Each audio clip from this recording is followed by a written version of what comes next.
لا زالت قضية سعد المجرد من قبل الشرطة الفرنسية حديث الصحافة في العالم، وتساؤلات عما إذا كان سعد المجرد مستهدف من جهة معينة. طبعا فهد، كما أن هناك من ذهب أبعد من ذلك وقال أن ما حصل مع سعد المجرد هو تخطيط إحدى مافيات الحفلات، وذلك راجع لما يعيشه سعد من نجاح حاليا.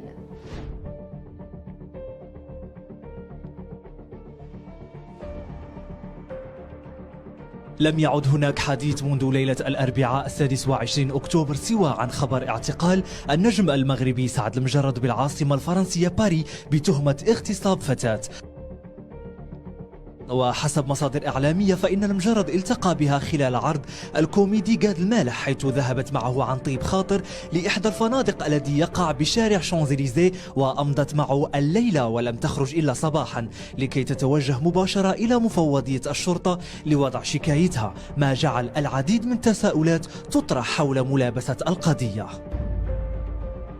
فحسب تحليلنا فإن ما حصل مع صاحب أغنية غلطانة يمكن أن يكون مصيدة مدبرة من مافيا الحفلات الغنائية الليلية في فرنسا، حيث أن لهم سوابق عديدة مع فنانين عالميين كثر حاولوا اقتحام هذا المجال المذر للربح. وما يعزز هذه الفرضية هو أن الحفل الملغى الذي كان سيقيمه سعد بباريس يوم السبت 29 من أكتوبر كان سيعرف حضورا جماهيريا كبيرا، الأمر الذي على ما يبدو لم يرق إحدى الشركات المنافسة، نظرا لأن الشركة المنظمة لحفل المجرد شركة حفلات حديثة الإنشاء. هذا ولم تقتصر التساؤلات فقط حول من يقف وراء تحطيم المغني المغربي الأكثر نجاحا في السنوات الأخيرة، بل تعدت ذلك إلى هوية صاحب النظارة السوداء الذي كان يقبع في سيارته منتظرا اعتقال سعد المجرد لكي يلتقط له صورة انتشرت كالنار في الهشيم عبر الإعلام، حيث كشف مصدر لسيليبريتي نيوز ويظل مجرد افتراض أن صاحب تلك الصورة هو مدير أعماله رضا البرادي، موضحة أنه لجأ إلى توثيق هذه اللقطة حتى يؤكد للجمهور خبر اعتقال سعد. هذا وأضاف نفس المصدر لسيلبرتي نيوز: يكفي أن تقارنوا بين جبين وحاجبي صاحب الصورة وجبين وحاجبي رضا البرادي، وبالفعل نجد أن هناك تشابه رغم أنه ليس المصور، حيث أن هذا الأخير تواجد في المكان الخلفي في السيارة. إلا أن رضا البرادي خرج عن صمته ونفى ذلك وكتب في صفحته على انستغرام: أول وآخر مرة غنتكلم في الموضوع من أجل التوضيح، ولا أخاف في ذلك لومة لائم. أولا أنا طرف في القضية من خلال علاقتي بسعد، ولا يحق لي الإدلاء بأي تصريح.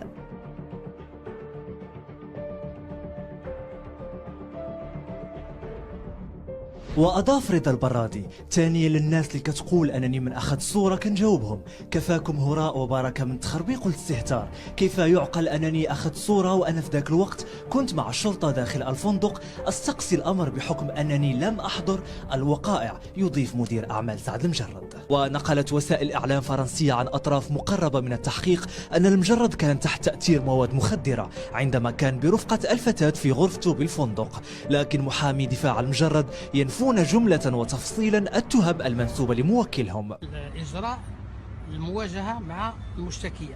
وبما أن محامي سعد طلب المواجهة بينه وبين تلك الفتاة، ما هو إلا دليل على أن لا يوجد أي دليل قوي ضد سعد المجرد لحد الآن.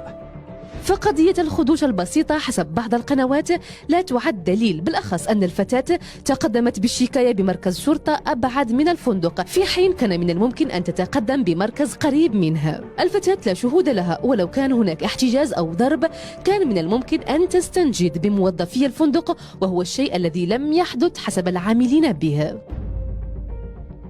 ومصادرنا من فرنسا حصريا تفيد أن سعد المجرد بين حالتين: إما البراءة وسيخلى سبيله، حيث أكدت ذات المصادر أن سعد المجرد بريء تماما من التهم الملفقة له، وأنه كان ضحية ليس أكثر، وسيعود بعدها مباشرة إلى بلده. وأما في الحالة الثانية نفس المصدر يقول أن سعد المجرد في حال عدم تبرئته فسيقضي 4 أشهر سجنا وليس أكثر، وكل ما يتداول في الإعلام مؤخرا ما هو إلا إشاعات، وبدورنا لن نؤكد ما قيل لأنه قابل للتغيير في أي وقت حسب المصدر. جمهور سعد المجرد هنية لم يتقبل ما جرى ليه، وأعلنوا تضامنهم معه عبر هاشتاغ كلنا سعد المجرد اللي كان ترند في السوشيال ميديا. أبدى عدد كبير من رواد شبكات التواصل الاجتماعي بالمغرب والعالم تفاعلهم مع خبر اعتقال سعد المجرد، وأكدوا تضامنهم معه عبر هاشتاغ بعنوان كلنا سعد المجرد.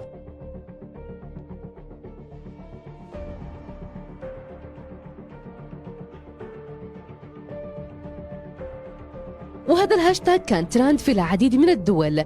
أما صورة كلنا سعد المجرد فكانت صورة بروفايل العديد من جمهوره، بالإضافة إلى انتشارها بين الفنانين.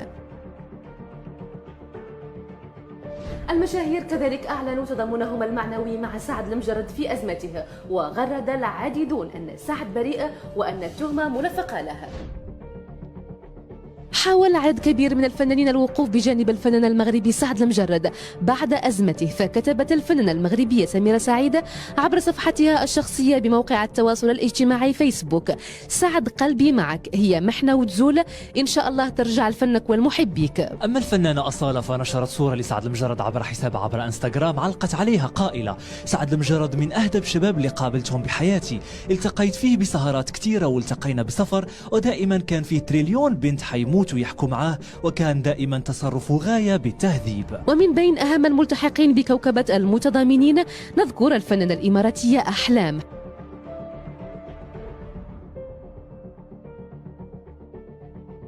أما النجمة هدى سعد فعبرت كالتالي: سنحتفل بالرجوع قريبا إن شاء الله، فصبرا جميلا. بينما نشرت الفنانة اللبنانية أمل حجازي مقطع فيديو عبر صفحتها الشخصية بفيسبوك. ونشرت النجمة المغربية ميساء مغربي عبر حسابها الشخصي بانستغرام صورة تجمعها بالفنان سعد المجرد، وعلقت قائلة: وإن ينصركم الله فلا غالب لكم، كل الأسى للحملة التي يتعرض لها صديق النجم سعد المجرد. نجد أن الفنانة أسماء المنور كذلك أعلنت صورة لها مع سعد المجرد قائلة: تريت في الحكم على الأقل احترموا قارنة البراءة، لأن هناك ما يدعو للشك في هذه القضية. وأيضا كتبت الفنانة ابتسام تيسكت مع كامل الأسف: هذا الحقد اللي وصلوا ليه بعض الناس كنسميهم أنا أعداء النجاح. دنيا بطمة وكبت من جهتها الحملة كلنا سعد المجرد، وقالت: أنا كل يقين أنه من المستحيل أن ولد بلادنا سعد المجرد يلطخ سمعته ونجوميته بهذه السهولة. حاتم عمور كذلك لم يتوانى من جهته وكتب: ربي يكون معاه إن شاء الله، يكون مجرد سوء تفاهم. إيهاب أمير كذلك قال: الله يبعد عليك ولاد الحرام، هاشتاغ كلنا سعد المجرد.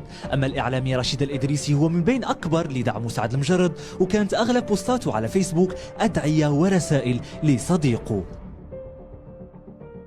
في حين لم نجد أي رسالة من مومو صديق المجرد على صفحته، وأشار فقط في برنامجه عن الموضوع، مما يؤكد بطريقة غير مباشرة موضوع الخلاف الذي تطرقنا لها في حلقتنا الماضية، وبالأخص أن مومو دائما ما يدعم أصدقائه عبر صفحته، وهذا ما جعل جمهور سعد المجرد يستغرب لذلك. ما يجري حاليا مع سعد المجرد كي ذكرنا بالشاب مامي اللي تسجن قبل سنوات وبهذا السبب فقد نجوميته.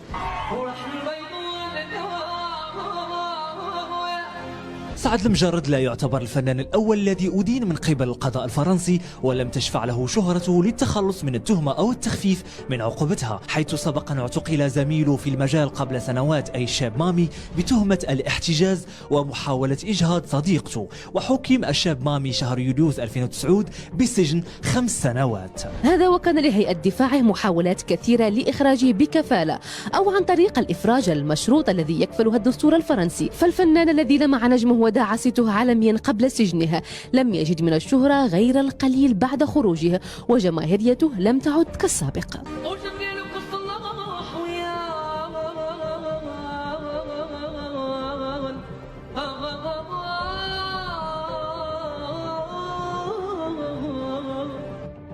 كما أن هناك العديد من التساؤلات عما إذا كانت هذه الحادثة ستؤثر على مسيرة سعد المجرد الفنية بعد خروجه.